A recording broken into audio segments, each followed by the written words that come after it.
Hello everyone. तो हम लोग बंगाल में बक्सर के युद्ध देख चुके हैं। बंगाल में कैसे बक्सर का युद्ध होता है और युद्ध के बाद बंगाल में इलाहाबाद की जो संधि होती है, क्लाइव के नेतृत्व में जो इलाहाबाद की संधि होती है, और इलाहाबाद की संधि के बाद हम लोग देखते हैं कि बंगाल में द्वैध शासन लागू होता है। ठीक है, तो हम आगे बढ़ते हैं, द्वैध शासन के बारे में समझेंगे। देखिए,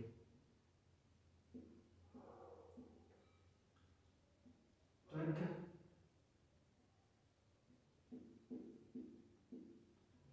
द्वैध शासन। ठीक है, बात होती है द्वैध शासन जो बंगाल में है 1765 से लेकर 1772 तक बंगाल में लागू होता है।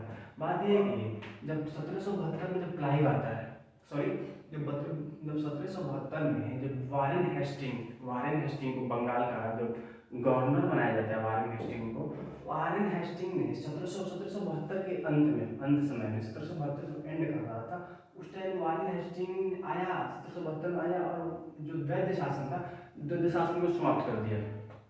तो सबसे पहले क्वेश्चन मन में ये आता है, अगर कंपनी को द्वैध शासन समाप्त ही करना था, द्वैध शासन बंगाल में लागू नहीं करना था, तो उसने सबसे पहले द्वैध शासन लागू किया क्यों?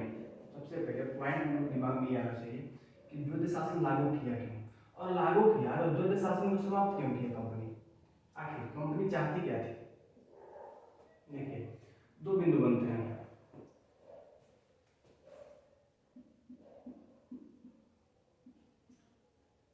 लागू क्यों किया? लागू क्यों किया द्वैध शासन को? लागू ही क्यों किया? दूसरा है समाप्त क्यों किया?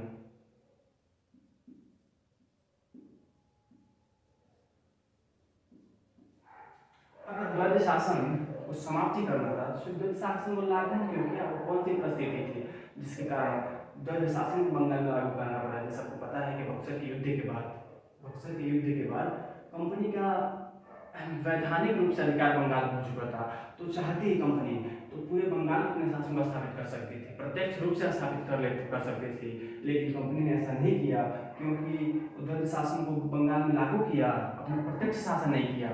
दीवान का अधिकार प्राप्त किया, दीवानी अधिकार प्राप्त किया और कठपुतली नवाब के माध्यम से शासन करते थे। इस बात को हम समझते हैं कि द्वैध शासन लागू क्यों किया। देखिए, पहला बिंदु कि बंगाल में सिर्फ ब्रिटिश कंपनी ही व्यापार नहीं करती थी, ठीक है ना। ब्रिटिश ईस्ट इंडिया कंपनी के अलावा बंगाल में बहुत सारी ऐसी कंपनियां थी, यूरोपीय कंपनियां थी, जैसे फ्रांसीसी कंपनी थी।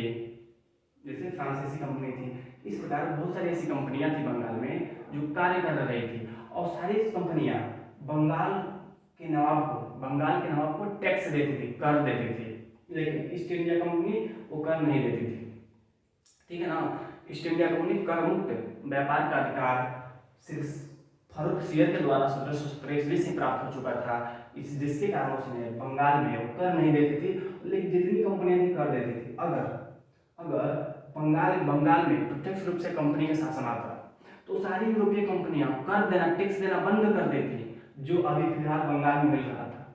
अगर कंपनी क्या करती कि बंगाल में प्रत्यक्ष नियंत्रण करती, तो कंपनी सब समझता है कि मैं पैसा क्यों दूं, मैं कर क्यों दूं, एक मेरी यूरोपीय कंपनी इसका जब अधिकार हो गया, मैं इसको कर नहीं दूंगा, जिसके कारण संघर्ष के सामना करना पड़ सकता था। तो देखिए, कंपनी दूरदर्शिता के कारण कंपनी ने दूरदर्शी बात सोचा। बताइए, अगर कंपनी यहाँ द्वैध शासन लागू नहीं करती तो उसे अन्य कंपनियों से संघर्ष करना पड़ता, जो कंपनी फिलहाल में चाहती नहीं थी संघर्ष करना। देखिए, पहला बिंदु हो गया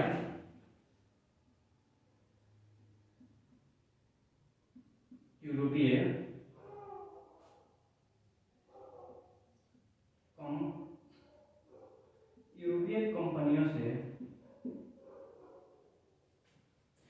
कंपनियों से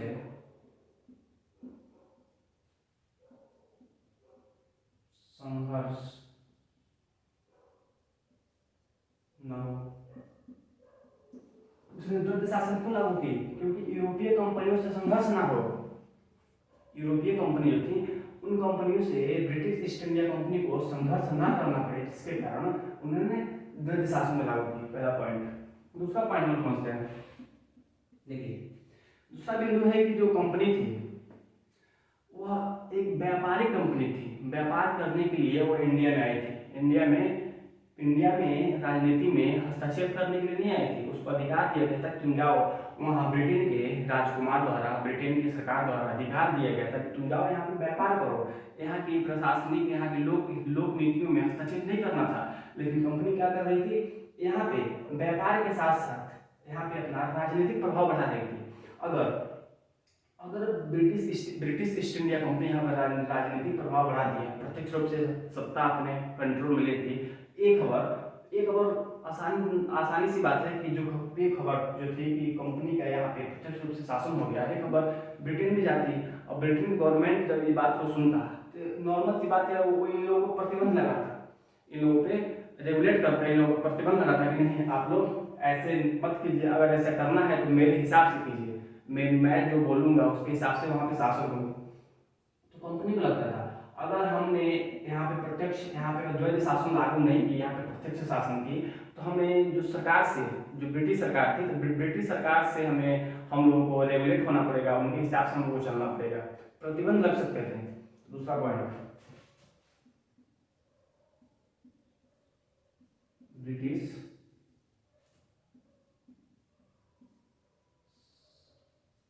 ब्रिटिश सरकार के प्रतिबंधों से बचने के लिए, प्रतिबंधों से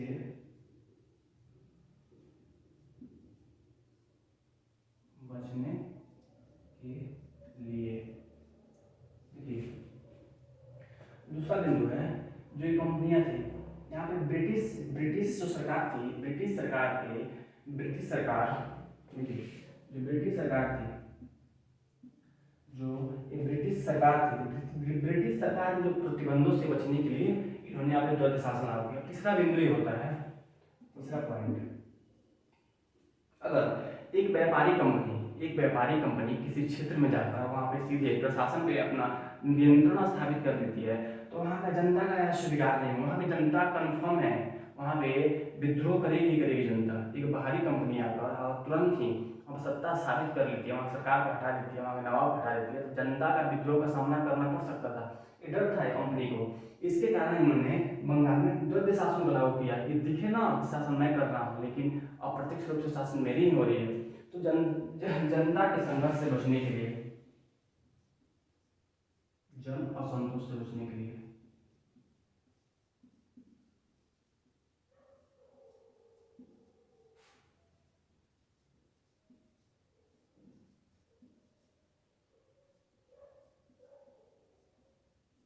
जन जन असंतोष से बचने के लिए कंपनी ने क्या किया, बंगाल में द्वैध शासन लागू किया। ठीक है, ठीक है, इन ये कारण थे, ये तीन मुख्य कारण थे जिसके कारण बंगाल में द्वैध शासन को लागू किया है। लेकिन जब वारेन हेस्टिंग 1772 ईस्वी में बंगाल का गवर्नर बनता है, उसने क्यों, वो क्या कारण था जिसके कारण उसने इस नीति को, इस द्वैध शासन को समाप्त करना पड़ा, क्यों किया द्वैध शासन को समाप्त, इस बात को हम समझते हैं। देखिए इसमें पहला बिंदु हो जाएगा,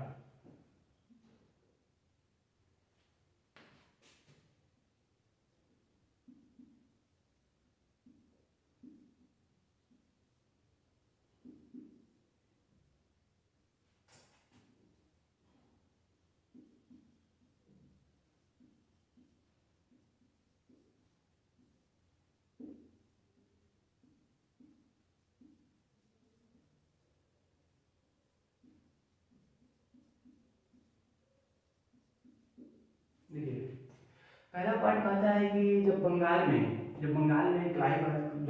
में वारेन हेस्टिंग आता है, वारेन हेस्टिंग उसने इस द्वैध शासन को समाप्त करता है, तो उसने बताया कि समस्या ये हो रही थी कि बंगाल में जो अधिकारीगण थे, बंगाल में जो कंपनी के अधिकारी थे, वो अपने मन से जो इच्छा वो कानून पारित कर देते थे, जिसके अंदर जो कानून है अपने मन की इच्छा, अपने मन के अनुसार जो कानून वो कानून पारित कर देते थे, जिसके कारण समस्या ये होती थी कि बंगाल में अव्यवस्था फैल गई।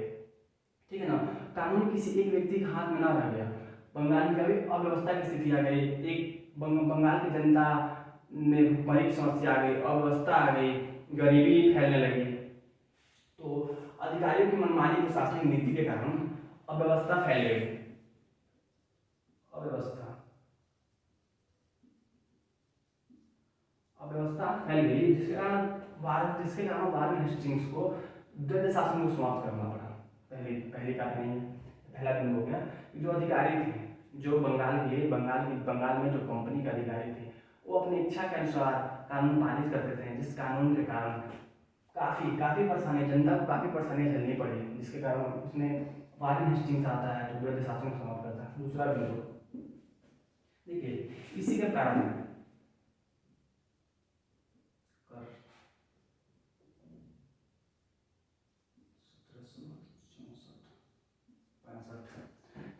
सत्रह सौ चौसठ पैंसठ में बंगाल में जो कर बंगाल में आता था 80 लाख। देखिए 80 लाख। देखिए 1764 से 65 जब बंगाल में बक्सर का युद्ध हुआ, प्लस जब बक्सर का युद्ध हुआ और इलाहाबाद की संधि होती है, उस टाइम बंगाल में जो बंगाल के राजस्व से जो कर आते था, पूरा बंगाल से जो कर आता था वो आता था 80 लाख रुपये। लेकिन जैसे ही द्वैध शासन लागू हुआ, जैसे ही कंपनी का शासन यहाँ पे लागू हुआ, ये कर था 80 लाख, जो 80 लाख कर था बढ़कर ये सीधे बढ़कर कितना हो गया 1.49 करोड़। देखिए जो ये कर था, जो कर 1764 से 65 में जो कर 80 लाख रुपया आता था बंगाल में, वो कर सीधे 1.49 करोड़ रुपया हो गया, लगभग 1.5 करोड़ रुपया हो गया। इसलिए बात ये होती है कि कंपनी के जो अधिकारी थे वो कर काफी लगभग दो गुना कर बढ़ा दिए थे, जिसके कारण किसानों को काफी समस्याएं झेलनी पड़ रही थी। इसके कारण वारेन हेस्टिंग्स आता है, देखता है बंगाल की समस्या को समझता है कि द्वैध शासन में से कौन सी परेशानियां झेलनी पड़ रही है। इसके कारण इसने द्वैध शासन को समाप्त कर दिया। तीसरा बिंदु है, इसमें हम लोग देखते हैं जो वारेन हेस्टिंग्स है, ठीक है ना, तो जो कंपनी के अधिकारी थे, ठीक है, जो कंपनी के अधिकारी थे प्रशासन और शासन को संभाल रहे थे, उन्होंने देखा कि बंगाल का राजस्व इतना है कि कंपनी काफी प्रोग्रेस कर रही है, कंपनी में काफी तेजी से उत्कृष्टता आ रहा है। तो उन्होंने सोचा कि कंपनी के अलावा, जो अधिकारी थे, सोचे कि कंपनी के अलावा कुछ अलग से अपना भी हम लोग व्यवसाय करेंगे, अपना ही व्यापार करेंगे, कुछ स्पेशल कंपनी के व्यापार के अलग अपना कुछ व्यापार करेंगे, हम लोग अलग से प्रॉफिट होगा, ठीक है ना। तो कंपनी का अधिकारीगण द्वैध शासन की वजह से कंपनी का अधिकारीगण अपना मुख्य फोकस प्रशासन से हटा के, जो कंपनी प्रशासनिक कार्य कर रही थी, मुख्य फोकस इस प्रशासनिक कार्य से हटा के खुद के व्यापार में लगे हैं, जिसके कारण कंपनी को काफी नुकसान हुआ, काफी आर्थिक हानि हुई कंपनी को। आर्थिक हानि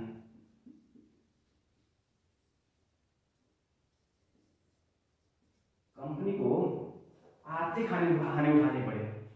इसी कारण कंपनी द्वैध शासन को अंततः 1772 ईस्वी में द्वैध शासन को वारेन हेस्टिंग्स द्वारा समाप्त किया गया, ठीक है। तो आप लोग समझे होंगे, देखिए कि द्वैध शासन हो गया बंगाल में जैसे बक्सर के युद्ध होता है, इलाहाबाद की संधि होती है, द्वैध शासन लागू होता है बंगाल में, ठीक है। और द्वैध शासन क्यों लागू हुआ? यूरोपीय कंपनियों से संघर्ष न हो, इसके कारण से द्वैध शासन लागू हुआ था। ब्रिटिश सरकार के प्रतिबंधों से बचने के लिए, जो ब्रिटिश सरकार थी उनके प्रतिबंधों से बचने के लिए द्वैध शासन लागू हुआ था। तीसरा बिंदु है जन असंतोष, जो वहाँ की जनता है, उनके संघर्ष का सामना न करना पड़ता, इसलिए कंपनी ने वहाँ पे द्वैध शासन लागू की। जनता देखे कि नहीं, शासक तो नवाब ही है। और जब वारेन हेस्टिंग्स आता है 1772 में, और 1772 के अंत में उन्होंने द्वैध शासन को समाप्त करता है। क्यों करता है? अधिकारी मनमानी हो गए थे, अपने मन से जितने कर चाहे उतने कर लगा देते, जिसके कारण वहाँ किसानों की स्थिति काफी दयनीय हो गई थी, और कंपनी भी आर्थिक हानि में जा रही थी, क्योंकि जो व्यापारी गण थे खुद के स्वरोजगार में लग गए थे, ठीक है। तो देखिए, तो हम लोगों ने बक्सर के युद्ध, इलाहाबाद की संधि और द्वैध शासन, हम लोगों ने समझा कि द्वैध शासन क्या होता है, द्वैध शासन के क्या क्या प्रभाव हुए, और द्वैध शासन क्यों लागू किया गया, और द्वैध शासन समाप्त क्यों किया गया, इन सब बातों को समझ लिए। तो ठीक है, आज के क्लास में इतना ही। हम लोग नेक्स्ट क्लास में आएंगे, उस क्लास में हम लोग पढ़ेंगे कि बंगाल के बाद कैसे British East India Company Bengal के बाद कैसे मैसूर को जीता है। अगले क्लास में हम मैसूर स्टार्ट करेंगे और मैसूर पे कैसे अधिकार करती है कंपनी, इस बारे में हम देखेंगे, एक एक करके आगे बढ़ेगा। ठीक है, तो धन्यवाद।